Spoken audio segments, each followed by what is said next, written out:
So hey guess, welcome back. I hope কি তোমরা সবাই ভালো আছো অ্যান্ড আমি অনেক ভালো আছি।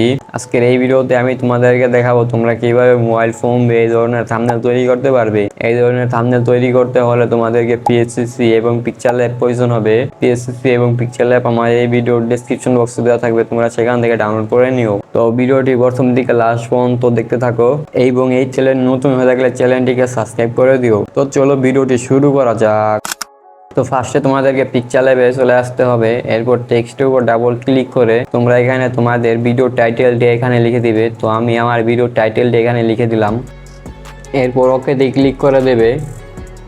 এরপর এই অপশনে গিয়ে এখানে ফন্টের অপশন থেকে তো তোমরা এখান থেকে যে কোনো ফন্টই সিলেক্ট করে দিতে পারো, বাংলা অথবা ইংলিশ।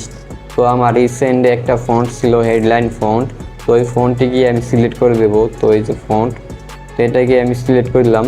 তো ফন্টে যদি টেক্সট যদি এভাবে কেটে যায় তো তাহলে পেডিংয়ে গিয়ে লেফট একটু বাড়িয়ে দিলেই তো টেক্সটের কাটাটুক এটা ঠিক হয়ে যাবে। তো আমার স্পেসে একটু বেশি হয়ে গেছে, আমি এটা একটা স্পেস কমাই দিই। তো আমি স্পেস কমাই দিলাম। তো এখন এটাকে ট্রান্সপারেন্ট করে 3D ক্লিক করবে, এরপর এক্সপোর্টে ক্লিক করবে, এরপর ডিফল্টে দেওয়া থাকবে, তোমরা এখানে আলটা করে সেভ টু গ্যালারি করে দেবে। এখানে প্লাস বারে ক্লিক করে তোমাদেরকে ব্ল্যাঙ্ক ডকুমেন্ট থেকে 1920 এবং 1080 এই প্রজেক্টটি নিয়ে নিতে হবে। তো আমি প্রজেক্টটি নিয়ে নিলাম।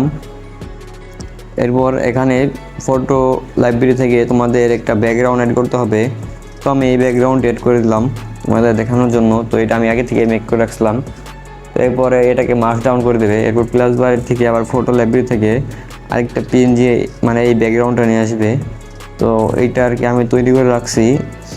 তো যদি তৈরি করে না রাখতাম তাহলে ভিডিওটি অনেক বড় হয়ে যেত। তো আরও ফটো লাইব্রেরি থেকে তো এই পিএনজিটাকে নিয়ে আসবা। এরপর এটাকে অপারচুনিটি কমাই দিবে, তো 45 করে দিবে। তো 45 করে তুমি আবারও ফটো লাইব্রেরি থেকে ক্যারেক্টার পিএনজিটাকে নিয়ে আসবা। তো আমি এই ক্যারেক্টার পিএনজিটাকে অ্যাড করে দিলাম। তো এরপরে এটাকে আমি একটু অ্যাডজাস্ট করে নিই।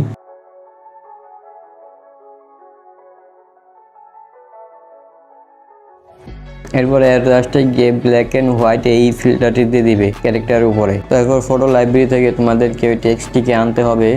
তো আমি এটা ইম্পোর্ট করে দিলাম। এটা পিকচার ল্যাব থেকে আনা হয়েছিল, মানে এক্সপোর্ট করা হয়েছিল। ওই টেক্সটটিকে আমি এখানে ইম্পোর্ট করে দিলাম। এরপরে এই প্রথমটাকে এটাকে লেয়ার ফ্রম সিলেকশন করে এটাকে আলাদা করে নিব। তো এটা আমার একটু ভুল হয়েছিল, যার কারণে আমি আবারও করে নিলাম। তো এখন দেখো এটা আলাদা হয়ে গেছে। এরপরে প্রথমটাকে নিচে নিয়ে আসলাম। তো এটাকে একটু বড় করে আমি একটু অ্যাডজাস্ট করে দিলাম। তো এখন তোমাদেরকে টেক্সচার অ্যাড করতে হবে। এর জন্য তোমাদেরকে ফটো লাইব্রেরিতে যেতে হবে।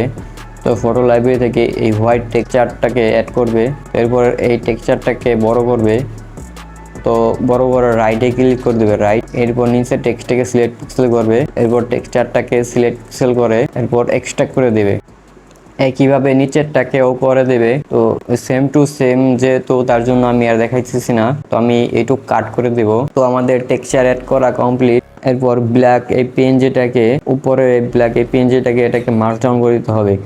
এরপর ব্যাকগ্রাউন্ডটাকে এটাকে লাইটিং ইফেক্ট দিতে হবে। ইফেক্টে গিয়ে লাইটিংয়ে গিয়ে তো আমি যে ইফেক্টটি দিচ্ছি তো তোমরা সে একইভাবে ইফেক্টটি দিয়ে দিবে। তো লাইটিং ইফেক্টটি আমাদের কমপ্লিট। স্বৈরাচারের এই টেক্সটটাকে একটু ট্রান্সফর্ম করতে হবে। এন্ডে গিয়ে ট্রান্সফর্মে গিয়ে এটাকে একটু বাঁকা করে দেবে। তো বাঁকা করে দেওয়ার পর এটাকে রাইটে ক্লিক করে দেবে। তো আমি একটু বসিয়ে নিলাম।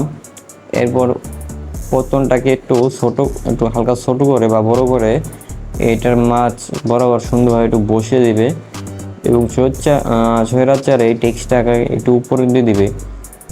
তো আমি যেভাবে করছি তো তোমরাও একইভাবে করবে, তাহলে এই ধরনের থাম্বনেল বানাতে তোমাদের কোনো সমস্যা হবে না।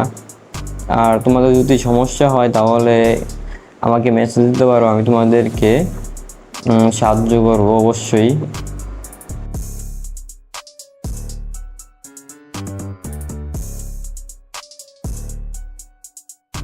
তো টেক্সটগুলোকে আমি সুন্দরভাবে বসিয়ে দিলাম। তো এখন তোমাদেরকে ড্রপ শেড দিতে হবে টেক্সটটাকে। তো হোয়াইট টেক্সটটাকে একটু ড্রপ শেড দিয়ে দিবে। তো ডিস্টেন্স হবে 15, ব্লার হবে 0 আর অ্যাঙ্গেল হবে 180। তো দিয়ে দিবে। তো দিয়ে রাইটে ক্লিক করে দিবে। তো 2-3 বার দিয়ে দিবে ড্রপ শ্যাডো। তো ওই যে ড্রপ শ্যাডো দেখা যাচ্ছে, তো দিয়ে দিবে। তো 15 ডিস্টেন্সটাকে 15 করে 3 বার দিয়ে দিবে, মানে 2 বার, মানে 2 বার 30 দিবে, এরপর 10 দিবে, মানে 40, মানে মোট ডিস্টেন্সটাকে 40 করে দেবে। এরপরে কিভাবে নিচেরটাকেও একইভাবে করে দিবে, তো তাহলে অনেক সুন্দর হয়ে আসবে। তো দেখো গাইস, আমাদের থাম্বনেল প্রায় কমপ্লিট। এখন আরেক ফটো লাইব্রেরি থেকে আমি একটা পিএনজি আনবো। তো আমি চোখের ওই জায়গায় দিব, এর জন্য আমি একটা পিএনজি আনতেছি।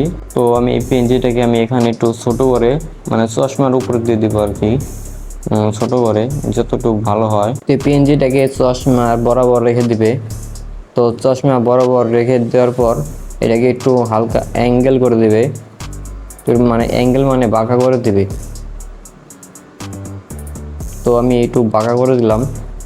তো এটা একটু বসিয়ে, মানে চশমার মাঝে বসিয়ে দিবে ভালোভাবে, একটু সময় নিয়ে বসিয়ে দিবে।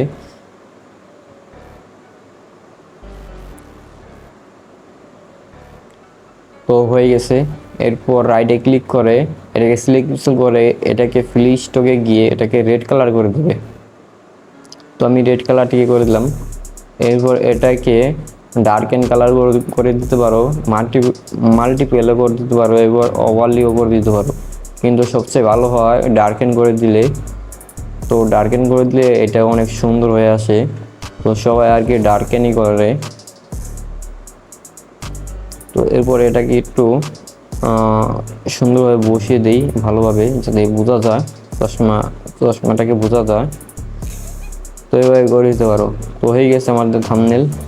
এরপর ডানে ক্লিক করবে, সেভে ক্লিক করবে, এরপর শেয়ার অপশনে গিয়ে সেভ টু গ্যালারি করে দেবে। তো থাম্বনেল রেডি। তো ভিডিওটি এই পর্যন্তই ছিল। সেই পর্যন্ত ভালো থাকো, সুস্থ থাকো, আল্লাহ হাফেজ। আর ভিডিওটিকে যদি ভালো লাগে একটি লাইক করে দিও এবং চ্যানেলটাকে সাবস্ক্রাইব করে দিও। Bye bye.